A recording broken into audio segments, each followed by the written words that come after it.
Good evening, I'm John Batchelor. This is the John Batchelor Show. My professionals join us, and we are speaking to Washington, but we begin with John Avlon, the political editor, the political boss at the Daily Beast Newsweek, who's been on the phone, I'm told, with the mayor of Oklahoma City. The whole region of Oklahoma struck this afternoon by a very large tornado, mile wide, it was said, over a 20-mile sweep. The destruction is focused right now in the reporting in Moore, Oklahoma. Mr. Avlon, a very good evening to you. What can you tell us about the mayor's remarks in Oklahoma City? Has he got this in hand? Is it this overwhelming even to veterans of Tornado Alley? Good evening, John. Actually, the mayor of Oklahoma City is en route back to his city. He was on a trade mission conference in Las Vegas when the tornadoes hit. He is coming back to his city. I spoke to him en route. He is in touch with the first responders on the ground. The town of Moore, where the most devastation has occurred, is a suburb of Oklahoma City, right outside the city limits. But what's striking is that this town had been the recipient of two of the deadliest tornado strikes in recent history in 1999 and 2003, one of which was the highest velocity tornado on record. So right now, all the first responders in the region are descending on Moore. Some of Oklahoma City is affected as well. The mayor of Oklahoma City, Mick Cornett, a Republican, said that he welcomes people's prayers if they want to donate to the Red Cross, and that the first responders are on it. But there's going to be a long time digging out, and there are still more tragedies to be told. Right. The latest report I had, and I'm watching it on Twitter, so I could be behind, was more than 4 dozen confirmed dead, and they're still looking through the rubble. When you see the photographs, you'll see that it's going to be all night into the morning before they have confirmation. Could be a lot of wonderful discoveries of people who are thought missing and found. However, the news from Moore, Oklahoma, this is tornado season. I spoke with Wichita just 24 hours ago, and they had twisters touching down all around Wichita. So these people are very skilled at surviving, at recovering.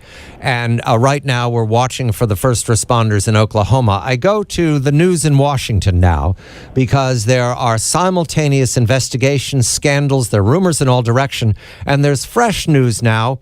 Not about the IRS, although there's more on that. Not about Benghazi, although there's more on that.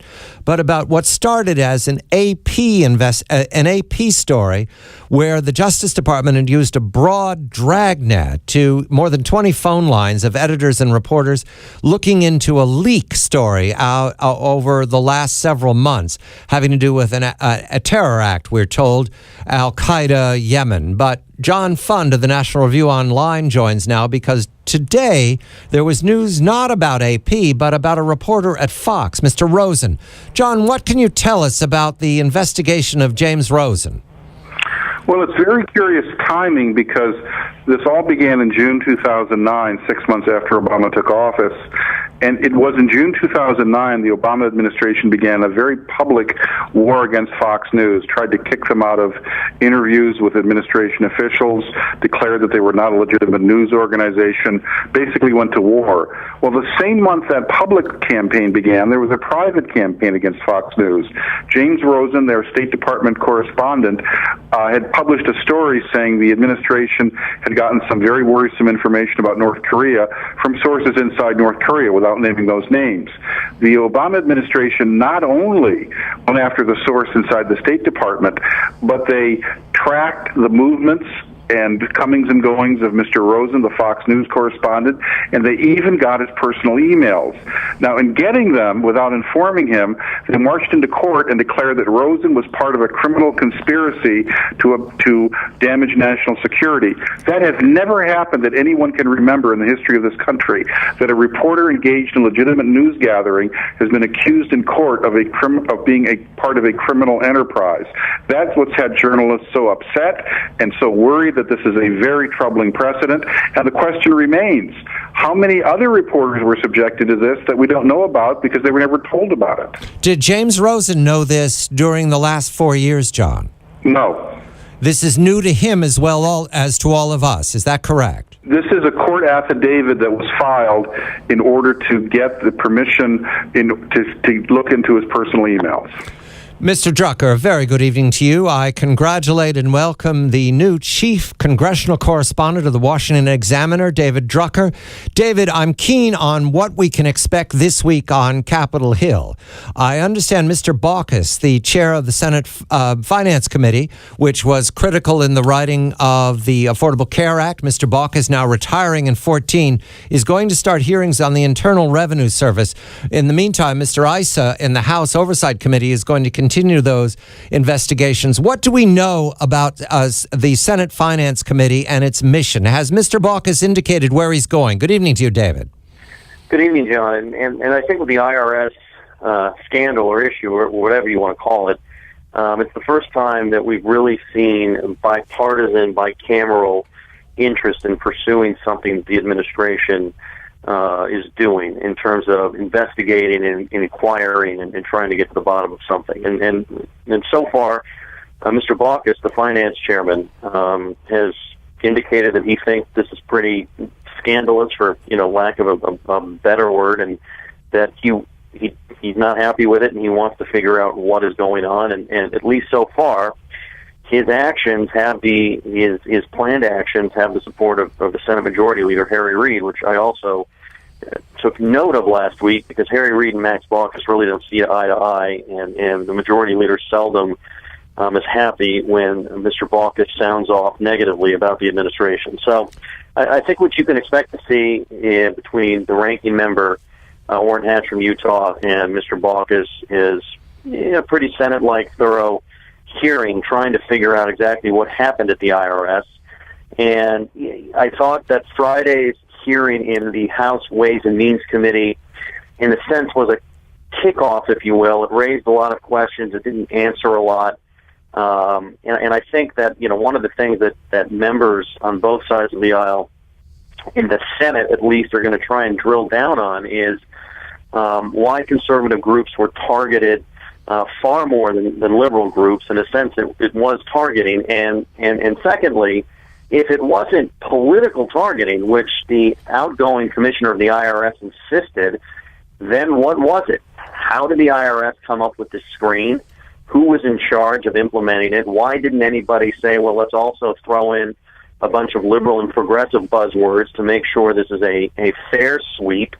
And since everybody says that nobody was in charge, who was really asleep at the switch? Everybody says that nobody knows what was happening. I don't know who did it. I don't know who was in charge. It was low-level people. So, where did this come from, and how was it allowed to continue?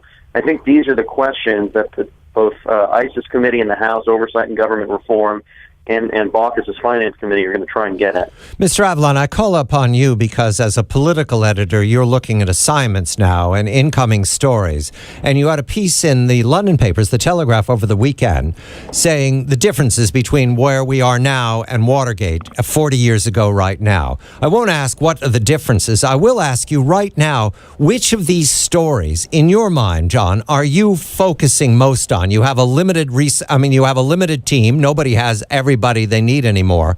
Where do you see the most mystery and the most danger to the administration and to Congress? Well, John, I think the IRS has the most shoes to drop. I think the Rosen addition to the narrative on the AP is significant, but we still have to figure out how widespread knowledge of the IRS scandal is. I think it's a far cry from folks from LBJ to Richard Nixon, ordering political enemies to be audited from the Oval Office. But there's a lot unanswered. That said, I'll just brief plug, we've got Josh Rogan and Eli Lake doing great work on Benghazi. Right. So it's not an either or. But I do think that IRS might have the most legs in this. And Mr. Fund, right now, the Rosen story is new, and the Justice Department is not a transparent organization. That's the way it's set up, and it's going to be very difficult to peek in there.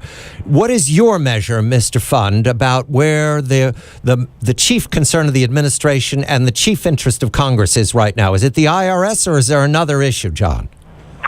I think they are worried about the IRS because it passes strange to believe that senior White House staffers were told about the IRS Inspector General's report and its conclusions, and they chose not to alert the president. They say they wanted to insulate him from an independent investigation. It is bizarre beyond belief that a president wouldn't be told something that important that was going wrong in his administration. Secondly, Benghazi is still percolating. We have no answers as to what the president was doing and where he was the night of Benghazi. We have no answers as to who decided not to call in the rescue mission or the strafing mission or to rely on the Italians or the British to help out our diplomats who were in danger. And that is not as front burner the story, but as long as those questions remain unanswered, they will continue to be asked. John Fund of the National Review Online, John Avlon, the political editor of Newsweek and the Daily Beast, and David Drucker, the chief congressional correspondent for the Washington Examiner, my professionals. When we come back, it is not a life and death matter, but Mr. Pfeiffer of the White House appeared on all 5 Sunday talk shows. I believe there are 5. That's something like doing a Lewinsky lawyer, to go all 5. What is significant about all 5 and how was he treated? And did that make the situation worse for the Obama administration, especially the use of the word irrelevant? I'm John Batchelor.